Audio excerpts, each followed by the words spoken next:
రాష్ట్రంలో కూటమి ప్రభుత్వం డబుల్ ఇంజన్ సర్కారు దానికి పేరుకు తగ్గట్టుగానే డబల్ మోసానికి పాల్పడుతూ ఉంది. చంద్రబాబు నాయుడు గారు, లోకేష్ నాయుడు గారు, పవన్ కళ్యాణ్ నాయుడు గారు ముగ్గురు కూడా చాలా పెద్ద ఎత్తున నిరుద్యోగులకు వాగ్దానం చేశారు. ఒక్కొక్క నిరుద్యోగిని మేమంతా కూడా యువతను ఉపాధిలోకి మేము భాగస్వాములు చేస్తాం, ఇన్ని కోట్ల రూపాయల డబ్బులు ఖర్చు అవుతూ ఉంది, వాటిని సక్రమంగా యూటిలైజ్ చేస్తే నిరుద్యోగులకు ఉపాధి కల్పించవచ్చని చెప్పి పవన్ కళ్యాణ్ గారు చెప్పారు. యువగలం పాదయాత్రలో మీరు అధైర్యపడాల్సినటువంటి అవసరం లేదు, మేము 20 లక్షల ఉద్యోగాలు 5 సంవత్సరాల్లో క్రియేట్ చేస్తామని చెప్పి లోకేష్ బాబు గారు చెప్పారు. తర్వాత అందరికంటే మించి బాగా చెప్పగలిగినటువంటి ఒక విజనరీగా ఉన్నటువంటి చంద్రబాబు నాయుడు గారు నిరుద్యోగ యువత భవిష్యత్తే మా భవిష్యత్ అని చెప్పి ఆయన చెప్పాడు. వారితో పాటు వాలంటీర్లకు సంబంధించి ఉగాది పండగ రోజు చెప్తా ఉన్నా, మీకందరికీ తీపి కబురు చెప్తా ఉన్నా, షడ్రుచులు దాంతోపాటు తీపి కూడా ఇస్తున్నా అని చెప్పి ప్రకటించి మీకు 5,000 రూపాయల జీతం సరిపోదు, 10,000 రూపాయలు ఇస్తానని చెప్పి వాగ్దానం చేశాడు. కానీ అజాల గుజాల కొడుకు పేరు సోమలింగడు అని చెప్పి ఇచ్చిన ఏ ఒక్క వాగ్దానం కూడా నెరవేరినటువంటి పరిస్థితి ఒకవైపున కొనసాగుతూ ఉంటే, అందులో బేవరేజెస్లో పనిచేసే వాళ్ళు నిరుద్యోగులు, మరొక వైపున రేషన్ బియ్యంలో పనిచేస్తున్నటువంటి వారు నిరుద్యోగులుగా, ఇతరేతర రంగాల్లో పనిచేసే వాళ్ళందరినీ కూడా ఉన్నటువంటి అవుట్ సోర్సింగ్ కాంట్రాక్ట్ ఉద్యోగులను కూడా బయటికి పంపించేటువంటి పరిస్థితి ఈరోజు కూటమి ప్రభుత్వంలో నెలకొంది. పైగా ఇప్పుడు ఈరోజు ఈ యొక్క అఖిల భారత యువజన సమాఖ్య ఏవైపు నేతృత్వంలో నిరుద్యోగ రణబేరీ కార్యక్రమం చేస్తూ ఉంటే, ఇప్పుడే లోకేష్ బాబు గారు చాలా గొప్పగా ప్రకటించాడు. 2 సంవత్సరాల కాలంగా చెప్పరటి అంశాన్ని రేపు ఉగాది పండుగ రోజు నాటికి తీవ్రమైనటువంటి కసరత్తు చేసి ఉద్యోగాలంతా ఇస్తాయంట. అంటే ఈ 2 సంవత్సరాల్లో తీవ్ర కసరత్తు చేయలేదా? 8 లక్షల ఉద్యోగాల గురించి ఆలోచన చేయలేదా? అంటే మీరు కూడా మీ తండ్రి గారు చెప్పారుగా, ఆ ఉగాది పండుగ రోజు షడ్రుచులని, రేపొచ్చే ఉగాదికి కూడా ఇదేనేమో. సంక్రాంతి పోయింది, శివరాత్రి పోయింది, ఉగాదులు 2 ఉగాదులు పోయినాయి, మళ్ళీ ఉగాదులు. మాకు ఉగాదులు వస్తూ ఉన్నాయి, మా వెలుగులు ఉషస్సులు ఏమాత్రం కూడా రానటువంటి పరిస్థితి, నిరుద్యోగ సైన్యం పెరిగిపోతుంది. కూటమి ప్రభుత్వం అధికారంలోకి వచ్చే కూర్చోబెట్టి పైన ఫ్యాన్ వేసి మీకు 3,000 నిరుద్యోగ భృతి ఇస్తామని చెప్పారు. ఇచ్చారా? 3,000 నిరుద్యోగ భృతి ఈ 2 సంవత్సరాల కాలంలో ఇచ్చారా? ఏమన్నంటే అన్నారంటారు, లేకపోతే ప్రతిపక్షాలతో కలిసిపోయారంటారు.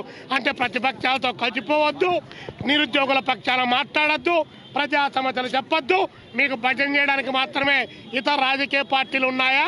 కాబట్టి చంద్రబాబు నాయుడు గారి ప్రభుత్వం, లోకేష్ బాబు గారు మీ కసరత్తులు, మీరు పోయి మొన్న దావోసులో లక్షల కోట్ల రూపాయలు డబ్బులు తీసుకొని వచ్చారు. అంతకుముందు విశాఖపట్నంలో 13 లక్షల కోట్ల రూపాయలు డబ్బులు వచ్చాయి. మరి ఇన్ని లక్షల కోట్ల ఉద్యోగాలకు ఆ డబ్బులు వస్తా అంటే, పరిశ్రమలు పెడతా ఉంటే మరి నిరుద్యోగ సమస్య ఎందుకు పెరిగిపోతుంది? మీరేం నరేంద్ర మోడీ గారి దగ్గర నుంచి అరువు తెచ్చుకున్నారా? ఆయన అక్కడ 4 రూపాయల నోటు మారుతున్నాడు ఢిల్లీ పార్లమెంట్ దగ్గర, మీరు ఇక్కడ 7 రూపాయల నోటు మారుతున్నారు. అమరావతిలో 3 ఉన్నారు కాబట్టి సరిపోదు. కాబట్టి మీ మాటల గారడితో మోసం చేయొద్దు. ఇప్పటికే రాష్ట్రంలో నిరుద్యోగ యువతకు ఉద్యోగ ఉపాధి అవకాశాల కల్పన లేకపోగా హెరాయిన్, కొకాయిన్, గంజాయి లాంటి మత్తు పదార్థాలకు బానిసలై సంఘ విద్రోహ శక్తులుగా మారుతున్నటువంటి వాళ్ళు మీ క్రైమ్ రికార్డుల్లో నమోదవుతున్నటువంటి ఏజ్ గ్రూప్ ఎంతో మీరు తెప్పించుకోవడం లేదా? దేశ ఆర్థిక వ్యవస్థలో భాగస్వాములు కావాల్సిన వారిని సంఘ విద్రోహ శక్తులుగా మీ పాలక ప్రభుత్వాల వాగ్దానాలతో వారిని మార్చడం లేదా అని చెప్పి అడుగుతున్నాం. ఏడాదికి 2 కోట్ల ఉద్యోగాలని పైన నరేంద్ర మోడీ గారు డెమోగా చెప్పారు. మీరు 2047 నాటికి అందరికి కూడా $40,000 ఆర్థిక ఆదాయం అన్నారు. ఆకలి చావులు పెరిగిపోతున్నాయి సార్, నిరుద్యోగ సమస్య పెరిగిపోతుంది సార్, ఉద్యోగాలు లేవు సార్, ఉపాధి అవకాశాలు లేవు సార్, నూతన పరిశ్రమలు నెలకొల్పడం లేదు సార్. అందుకే నిరుద్యోగ యువత ఈరోజు వీధులు లేకొచ్చారు. మీరు చెప్పిన మాటలు నమ్మి మీకు ఓటు మీద ఓటేసి గుద్ది 164 సీట్లు ఇచ్చే నిరుద్యోగ యువతకు మీరు చుక్కలు చూపిస్తూ ఉన్నారు. ఆ చుక్కల్ని కిందికి దించే మార్గం నిరుద్యోగ యువతకు తెలుసు. కాబట్టి మీ తప్పుడు వాగ్దానాలు మాని మీరు వాలంటీర్లకు ఇచ్చిన వాగ్దానం ఏమి ఎవరికో పెట్టిన బిడ్డ ఎక్కెక్కేడుస్తాందంట, మరి దానికి మినిస్టర్ డోలా బాల వీరాంజనేయులు గారిని మీరు ఎందుకు పెట్టినట్టు? మీరు 5,000 సరిపోరు 10,000 కావాలని మీ నిమ్మల రామానాయుడు గారు ఎందుకు ప్రకటించినట్టు? మీరు ఉగాది పండుగ రోజు అక్కడెక్కడో ప్రకాశం జిల్లా కనిగిరిలో మీరు ఎందుకు చెప్పినట్టు? మళ్ళీ పత్తికొండకు పోయి చెప్పిన మాట మళ్ళీ ఎందుకు చెప్పినట్టు? అంటే మీకు జ్ఞాపక శక్తి తగ్గిందేమో కానీ ఇక్కడ ప్రజలకు ఎవరికి అల్జీమర్స్ వ్యాధి ఎవరికి రాలేదని చెప్పి తెలుసుకోమని చెప్పి ఇక్కడ జరిగే పోరాటం వీరి పోరాటాలు అవుతాయి. గ్రామీణ ప్రాంతాల్లో వాలంటీర్లు ప్రజలను కూడగడతారు. మీరు 164 సీట్లని విర్రవీగి డబుల్ ఇంజన్ సర్కార్ అంటే ప్రజలు తలుచుకున్న తర్వాత వాళ్ళ పదగట్టల కింద నలిగిపోవాల్సిన పరిస్థితి తెచ్చుకోవద్దని చెప్పేసి మీ తప్పుడు వాగ్దానాలు మారి నిరుద్యోగ యువతకు ఏదైతే వాగ్దానం చేశారో దాన్ని అమలు చేయమని చెప్పి మేము కోరుతా ఉన్నాం. సిపిఐగా ఈ రాష్ట్రంలో ఏ నిరుద్యోగులు ఆందోళన చేసినా కూడా వారికి గొంతుకాయ నిలుస్తాం, వారితో నడుస్తాం. ఈ ప్రభుత్వానికి ఈ డబుల్ ఇంజన్ సర్కార్ కూటమి ప్రభుత్వానికి వ్యతిరేకంగా నిలిచి యువజన హక్కులు నిరుద్యోగుల యొక్క హక్కులు సాధన కోసం నిలబడతామని చెప్పి ఈ సందర్భంగా తెలియజేస్తాం. గత 20-25 సంవత్సరాల నుండి మీటర్ రీడర్గా సంస్థని నమ్ముకుని డ్యూటీ చేస్తున్న 4,500 కుటుంబాలు ఈ రోజున స్మార్ట్ మీటర్లు వచ్చే కారణంగా రోడ్డును పడే పరిస్థితికి వచ్చింది. ఈ కారణానికి ప్రభుత్వమే బాధ్యత వహించాలి. గత సంవత్సరంలో ఈ సిఎస్ గారి సమక్షంలో 3 CMDలతోనూ కమిటీని ఏర్పాటు చేసి స్మార్ట్ మీటర్లు వస్తే మీకు ప్రత్యేక మార్గం కల్పిస్తానని హామీ ఇచ్చారు. హామీ ఇచ్చి 2 సంవత్సరాలు అవుతున్నా ఇప్పుడు అధోగతి లేదు. ఇప్పుడు స్మార్ట్ మీటర్ల పేరుతో మనం రోడ్డు మీద పడేసే పరిస్థితికి వచ్చింది. మాకు ప్రత్యేక మార్గం కల్పించమని మేము గొంతేనామ కోరికలేమి కోరటం లేదు.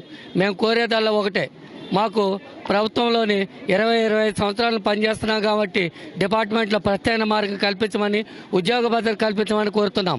మమ్మల్ని పర్మనెంట్ చేయమని ఏమి అడుగుతలేదు. మాకు ప్రత్యేక మార్గము, ఉద్యోగ భద్రత, మా కుటుంబాలను ఆదుకోవాలని సేవ్ ద మీటర్ రీడర్స్, మీ మీటర్ రీడర్ కాపాడండి, ఈ మీటర్ రీడర్ కాపాడండి. ఈ ప్రభుత్వము, ఈ యాజమాన్యం మమ్మల్ని ద్వంద్వ వైఖరి అనుభవిస్తుంది. మమ్మల్ని తగిన విధంగా ఆదుకోవాలని, మాకు ప్రత్యేక మార్గం కల్పించాలని, మాకు ఎస్కోరో ద్వారా డైరెక్ట్ పేమెంట్ ఇచ్చి మమ్మల్ని ఆదుకోవాలని మనవి చేస్తున్నాం. నా పేరు షేక్ యాస్ అండి, నర్సాపేట మీటర్ రీడర్ని. నేను గత 26 సంవత్సరాలుగా ఇదే సంస్థలో పనిచేస్తున్నాను. మాకు పిఎఫ్ కట్ అవుతుంది కానీ పిఎఫ్ఏసీ కట్ అవుతుంది కానీ మాకు ఉద్యోగ భద్రత మాత్రం లేదు. మాకు ఇప్పుడు 43 సంవత్సరాలు వచ్చేసింది. బయటికి వెళ్ళి ఏ ఉపాధి మేము చేసుకోలేము. కాబట్టి ఈ సంస్థలోనే మాకు విలీనం చేసుకొని మా మీటర్ రీడర్లకు ఉద్యోగ భద్రత కల్పించాలని ఈ మీడియా ముఖంగా కోరుకుంటున్నాం. నా పేరు సతీష్ కుమార్, మాది మార్కాం టౌన్, ప్రకాశం జిల్లా. నేను గత 24 సంవత్సరాలుగా మీటర్ రీడింగ్ తీస్తూ ఈ విద్యుత్ సంస్థలో కొనసాగుతున్నాము. అయితే ఇన్ని సంవత్సరాల నుంచి మేము ఎందుకంటే మాకు సంస్థలో ఏదో ఒక ప్రత్యామ్నాయ ఉపాధి కల్పిస్తారని చెప్పి, ప్రతి ఒక్కరికి న్యాయం చేస్తున్న గవర్నమెంటు మాకు కూడా న్యాయం చేస్తుందని చెప్పి ఎన్నో సంవత్సరాలుగా ఎదురు చూస్తున్నటువంటి ఈ తరుణంలో మాకు స్మార్ట్ మీటర్ రూపంలో 2019 నుంచి వచ్చినప్పుడు ఎన్నో పోరాటాలు చేసి మంత్రి గారి ఇంటిని ముట్టడించి ఆ విధంగా చేపట్టి ఇంతవరకు మమ్మల్ని కదిలీలేదు. అయితే ఈనాడు చూస్తున్నట్టయితే రాష్ట్రంలో 50% వరకు స్మార్ట్ మీటర్లు బిగించారు. ఇక 2-3 నెలల్లో పూర్తిగా అన్ని ప్రాంతాల్లో బిగించేసి మీటర్ రీడర్ అన్న వారిని ఇంటికి పంపించే దుర్మార్గమైన ఆలోచన ఈ ప్రభుత్వం చేస్తుంది. మొదట లోకేష్ గారు పాదయాత్ర చేసినప్పుడు మా యొక్క నాయకులు కలిసి, సార్ మా పరిస్థితి ఎలా ఉందంటే ఖచ్చితంగా మీకు న్యాయం చేస్తాను అని చెప్పిన లోకేష్ గారు, సార్ ఒక్కసారి గుర్తు చేసుకోండి, మీరు ఇచ్చిన మాట, మా నాయకులు వచ్చి మిమ్మల్ని కలిసినప్పుడు మీటర్ రీడర్లకు ఖచ్చితంగా న్యాయం చేస్తాం, మనం ప్రభుత్వం వస్తే గవర్నమెంట్లో ఉపాధి ఖచ్చితంగా కల్పిస్తామని చెప్పారు. సార్ ఈ మీడియా ముఖంగా మీకు తెలియజేస్తున్నాం, తెలంగాణలో ఏ విధంగా మీటర్ రీడర్లకు ఏ విధంగా 30 దినాలు పని దినాలు కల్పించారో అదే విధంగా మాకు కూడా పని ఉపాధి కల్పించి మాకు న్యాయం చేయాలని చెప్పి మేము ఈ మీడియా ముఖంగా తెలియజేస్తుంటున్నాం. మా ఆవేదన బాధన తెలుసుకోండి. ఇన్ని రోజుల నుంచి అడుగుతున్నాం, కనీసం ప్రత్యామ్నాయం రాలేదు. సమాధానం పిలిచి మాట్లాడిన సందర్భం లేదు. దయచేసి మీడియా ముఖంగా మేము తెలియజేస్తున్నాం. మా కుటుంబాలన్నీ 4,000 కుటుంబాలు ఈరోజు రోడ్డు మీద పడుతున్నాయి. సార్ దయచేసి మాకు న్యాయం చేయండి. ఈ మీడియా ముఖంగా తెలియజేస్తూ ఈ అవకాశం ఇచ్చిన మీకు ధన్యవాదాలు చేస్తున్నాం.